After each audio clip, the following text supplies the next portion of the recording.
He thought distance would break me, it made me leave him. I swear my boyfriend Mason didn't used to be this way. When we first met, he was a normal, functioning human being.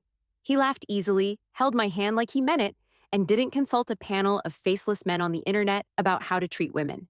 And then one day, like a switch got flipped, he started listening to those alpha mindset dating gurus who talk with the same tone guys use when they're explaining why crypto isn't a scam if you really understand it.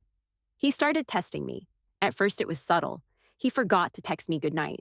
Then he said he was too busy to see me, even though the man's weekly schedule consisted of work, gym, and his Thursday night bowling league where his team name was the Pin Pals. I asked him if something was wrong. He said no, everything was fine. That word again, fine, delivered with the emotional enthusiasm of a DMV employee announcing Window 3 was now open. Eventually, he admitted he was trying something new. Apparently, a podcast bro had told him that if a man acted cold, the woman would naturally chase to restore the imbalance. He said it like a professor presenting groundbreaking research. I just stared at him, wondering when exactly the man I liked got replaced by a malfunctioning refrigerator. But I didn't fight it. I didn't cry or beg or perform any of the behaviors he must have been expecting. Honestly, I didn't have the energy. My job was eating me alive, and the last thing I needed was a boyfriend conducting psychological warfare through intentional apathy. And here's the twist he didn't see coming. When you freeze someone out, sometimes they thaw their way right out the door. That's exactly what I did. Quietly, cleanly. I didn't announce it. I didn't even plan it. I just started noticing the empty space he created and how easy it was to fill it with anything else, including someone better, someone warmer, someone real. The best part? I didn't even have to look far. The replacement arrived disguised as a casual introduction at a gallery opening. My friend Dylan had warned me the art would be aggressively abstract, which turned out to be generous. One piece looked like someone had lost a fight with a ketchup bottle. Another looked like it was still wet and possibly contagious. But the wine was free, which explains why I went. That's where I met Liam. He was standing in front of a painting that resembled a crime scene tarp and was squinting at it like he was trying to negotiate a peace treaty with the colors. I made some dry comment, something like, I think this one might still be breathing. And he laughed, not a polite, tight-lipped chuckle, a real one, from his chest, the kind of laugh that warms the air around it. He told me he worked in set design, which made sense. He had that paint-stained, half-creative, half-chaotic look that comes from people who make things with their hands. He talked about his job with this unaffected enthusiasm that immediately felt like a contrast to Mason, who talked about his job like it was a heroic struggle worthy of ESPN commentary. We ended up in a corner talking for 3 hours. He asked questions, not the resume interview kind, but the curious kind, the human kind. He asked what made me feel alive lately. I didn't know how to answer, which said more than any answer I could have given. He told me stories about building cardboard cities for theater kids who refused to use doors like normal people. I told him about my life, the parts I usually keep in storage, and he listened like each piece mattered. There was no sense of calculation, no invisible scoreboard, no coldness, just warmth, actual warmth, the kind you notice only after you've been shivering too long. Here's the thing. I didn't meet him thinking replacement. I met him thinking, this is what it feels like to be seen again. And once you've felt that, good luck convincing yourself you should go back to someone who treats affection like a scarce natural resource. Mason's cold front experiment escalated the next week. He'd perfected the art of delayed texting, 3-hour gaps followed by LOL nice. He'd stopped calling me babe and downgraded me to hey. Our dates became non-dates where he sat there checking crypto charts while I stared at the salt shaker, wondering if this was really my life. One night, after 20 minutes of him scrolling his phone, I asked, "Are you even present right now?" He looked up like I'd interrupted a sacred ritual. "I'm giving you space," he said. Women like that. I blinked twice, slowly, like a frog trying to understand calculus. "You're giving me space by ignoring me?" "It raises your attraction," he said, leaning back like he just solved romance. I swear a small part of my soul packed its belongings and left that moment. By then, I had already told him I was going to Dylan's gallery event. He barely acknowledged it. "Do what you want," he said with that casual disinterest he thought was magnetic. I guess he forgot that magnets repel just as strongly as they attract, depending on which way they're facing. So I kept living my life. And after meeting Liam, I felt awake again, bright, like someone turned the saturation back up. Mason didn't notice. Or maybe he thought my good mood was proof his techniques were working. Then one day he called me after a week of half-hearted communication and said, "You seem different lately." "Yeah," I said. "I've been seeing new people, new things." He paused for a long time, long enough for me to imagine him flipping through his mental instruction manual, troubleshooting my unexpected reaction. "New friends?" he asked. "Exactly," I said, letting the word hang. What's wild is this was the first time he sounded genuinely nervous. It was subtle, but I heard the tightening in his voice. Suddenly, being cold didn't feel so strategic when the temperature finally dropped low enough to freeze him out, too. And I hadn't even gotten to the part where I introduced him to his replacement. Literally. With names and everything. The night I introduced Mason to Liam was not intentional. Not in the planning sense. It just happened in that way life lifts the curtain right when everyone's unprepared. Dylan had invited a bunch of us to a trivia night at a bar that smelled like spilled beer and aspirational cleaning products. Mason actually showed up, probably to prove something. Meanwhile, Liam came because Dylan, in his chaotic generosity, invites everyone to everything. I saw Mason before he saw me. He was wearing his important social event outfit, the same button-down he wore to every family holiday.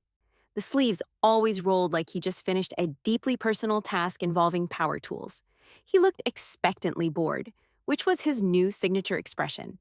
Then Liam walked in, paint freckles on his knuckles, hair messy in that unintentional aesthetic way, carrying 2 plastic cups of water because hydration is teamwork. The contrast was cinematic. Mason finally noticed me talking to him and wandered over. "Hey," he said, with a nod so small it barely existed. "Hey," I echoed. "This is Liam." And I kid you not, Liam stuck out his hand, smiled, and said, "Nice to meet you, man. She's told me a lot about you." Which was very generous of him, considering I had told him exactly one story, and it was about Mason confusing a possum for a cat and trying to pet it. Mason shook his hand with the energy of someone gripping a live grenade. "Yeah, I've heard of you too." He hadn't, he couldn't have. He never asked about my week anymore. The air was heavy, not tense, just heavy in the way wet cardboard is heavy, sagging under the weight of its own poor decisions.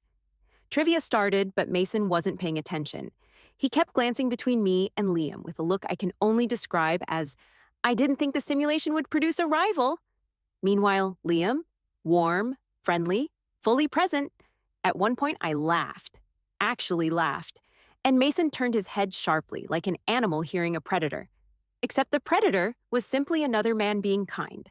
That's when reality finally cracked through Mason's strategy, because for the first time, he wasn't the one withholding affection. He was the one being replaced. The next day, Mason called me. Not texted, called. A rare event like spotting a comet. His voice was tight. "So, who is he?" "A friend," I said, which was true, if incomplete. "You seem close." "We've been talking," I admitted. He exhaled sharply. "Look, I think we got off track. I've been trying this new approach and maybe I overdid it." He said it like he'd accidentally added too much salt to a soup, not emotionally iced me out for weeks. I kept my tone even. "What approach?" "You know, just giving you space so you'd appreciate me more." I closed my eyes and rubbed my forehead like I was trying to erase the sentence from history. "Mason, that's not how human affection works." "I thought it would make you chase me," he said, voice cracking like he surprised himself by admitting it. "Well," I said gently, "it made me walk instead." There was silence. Big silence. The kind you only get when someone's entire worldview fractures like thin ice. "I don't want to lose you," he finally said. My heart softened for a second, not because I wanted him back, but because I could hear the boy he was before he let bad advice colonize his personality. The boy I once liked, the boy who used to reserve tables for us at little restaurants that made pasta with too much garlic. But softness isn't the same as return. "Mason," I said, "you didn't lose me. You let go of me." He swallowed audibly. "Can we fix this?"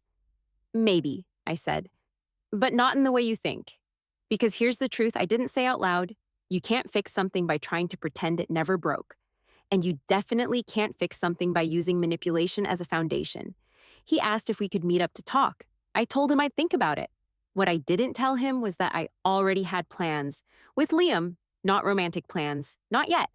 Just two people walking around the city, drinking cheap lattes and talking about nothing and everything. Simple, effortless, warm. The kind of warmth you don't give up once you finally feel it again. When Mason and I finally met, it was at a coffee shop he used to love. He ordered the same drink he always did, but he didn't touch it. He kept staring at me like he was memorizing my face before a storm. "I want to try again," he said. "No games, just us." I believed he meant it, but meaning and timing rarely shake hands politely. "I'm not the same person you started playing with," I told him. He flinched. I didn't enjoy hurting him, but truth is a scalpel. Clean, sharp, necessary. "What changed?" he whispered. "You created space," I said, "and someone else simply stepped into it." His jaw tightened. "Liam." I nodded. "He didn't replace you because he was better. He replaced you because you left the position vacant." He looked down at his hands. "Is there any chance of us?" I shook my head gently. "No." For a moment, he was still. Then he nodded, like someone accepting a verdict they always suspected was coming. We parted without a scene. Just two people walking away from each other, quiet in different ways. Later that night, I met up with Liam on a park bench overlooking the river. We weren't holding hands, we weren't labeled anything. Just two people whose warmth matched. He passed me a hot chocolate and said, "You look lighter." "I feel lighter," I said. He bumped his shoulder into mine. "Good." The air was cold, but my chest wasn't. Funny how leaving the wrong person can feel like stepping out of a freezer. And choosing the right one? Sometimes it's as simple as sitting on a park bench with someone who keeps showing up without being asked. In the end, Mason was right about one thing. Distance does change a relationship, just not in the way he hoped.